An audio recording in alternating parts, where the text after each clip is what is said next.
Everybody's great when they're not tired. This is when they tired, that's when the real champions come out. That's when a real dog come out. It's where I think the real truth comes out, because I think there are a lot of people who are very talented who can make it there. There are very few people who can deal with the pressure and the stress that happens when we're there. I feel I'm the best ever. It's not bragging or boasting. The proof is in the pudding. In my mind, I'm always the best. I am the greatest fighter of all time. And when I hit you with a hard right hand, you will fall. You gotta win tomorrow. You gotta win right now. If you're passionate about what you're doing, keep going, keep believing, reach for the stars. Everything is always impossible until someone does it. Maybe it has never been done before. That's perfectly fine with me. But I'm gonna do it. Never say never, because limits, like fears, are often just an illusion. Hungry dogs run fast. And let the big dogs eat. If you look at the greats in any walk of life, the greats do things when they don't always want to. And that's the separation. It means you have to be more disciplined than not disciplined. I wanted to be the best I could be, period. I was waiting for you to smile at some of the compliments. You didn't. Smiling doesn't win you gold medals. I'm too fast, I'm too skillful, and I'm going to show everybody out there watching the show and the whole world, and the world will bow and admit that I am the greatest of all times when you see what I do to George Foreman. I believe that whatever I put my mind to, and if I was willing to make sacrifices and I was dedicated, that I could achieve absolutely anything. I'm the best ever. I'm the most brutal and vicious and most ruthless champion there's ever been. There's no one can stop me. I'd like to take this chance to apologize to absolutely nobody. Maybe someone's don't like me because maybe I'm too good.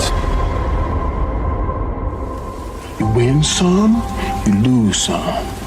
But you live to fight another day.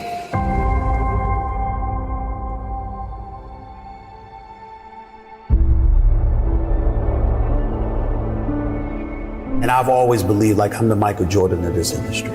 When I'm on the air, I'm the one that will make you want to hear from me.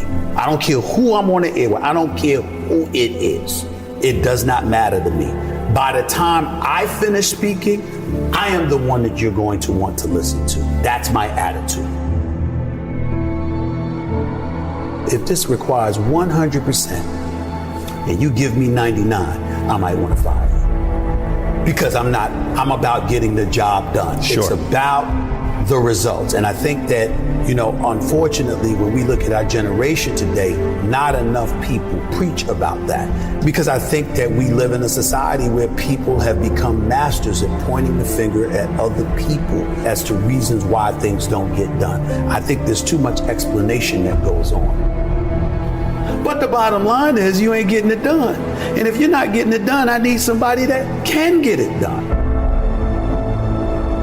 I am of the belief that if you truly adopt that belief in your soul, then you walk to work every day not looking for excuses. You're looking for a way for the job to get done. And in most instances, you are going to be successful than not. You want to go with status quo, you're perfectly, fine with flowing along, just safe, to get along, secure. Safe, secure, whatever. But when you're trying to win, you're constantly looking to get better.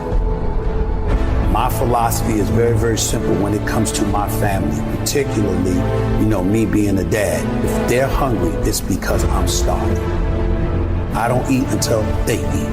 I'm not comfortable until they're comfortable. I don't have unless they have. That's the mentality, and that's the mentality that I strictly get from my mother.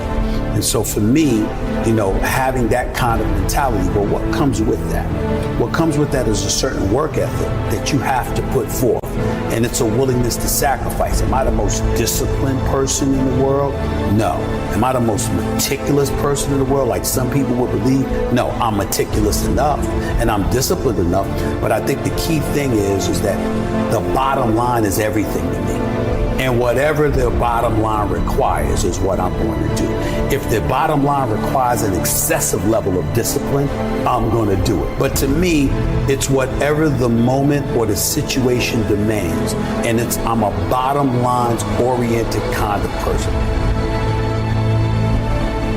You don't assume that opportunities are waiting for you. You know obstacles are standing in every door. Right. And so that challenge that you have to embrace and you have to deal with, that's hard to deal with when you have achieved. You don't work hard to play hard. You work hard to have the ability to play when you want to. But there's a difference. You handle your responsibilities first. And when you work hard and you have that sense of pride, it goes right out the window if you utilize your efforts in the wrong fashion. But when you do what's right, and it's based off of that effort that you put in, then you feel good about it because you took care of your responsibilities.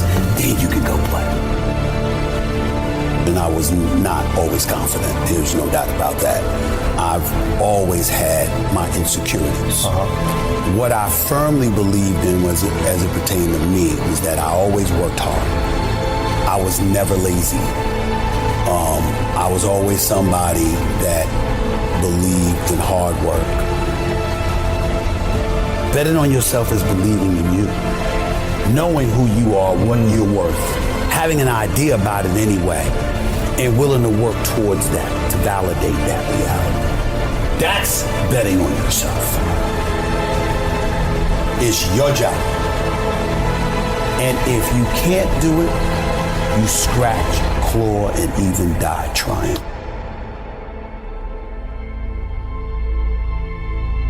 We make excuses every day, all of us as human beings. On far more occasions than not, I have to speak on the issue of accountability as it pertains to the entire sports world. And when it comes to the issue of accountability, I get all of that from Mom. It happened with ESPN when my contract wasn't renewed back in 2008. I was sitting up there, I felt betrayed. I felt ticked off. My mother let me lick my wounds for a couple of days. And then she said, what could you have done better? You sure you didn't do anything? And I thought about all this stuff. I'm like, what is she talking about? This is just not true. This is not right. I work hard, I do this, I do that. And then I started thinking about it. Yeah, I was a pain in the ass. I did kind of complain a little bit too much. But the biggest thing that I remember doing is that I always came to the bosses with problems. I never came to them with solutions. It was always about the problem, never the solution. And I learned when I sat back and reflected on the mistakes that I had made in my career at the time, I learned that no boss wants to talk to anybody that doesn't have solutions. Instead of working around the clock trying to figure out what somebody else wants from you, good or bad, there are moments that crystallizes it for you in your mind. Pay attention and you'll see what they are. And you'll know what to do accordingly. That is what I believe makes me the best. It's my commitment to excellence for the collective whole.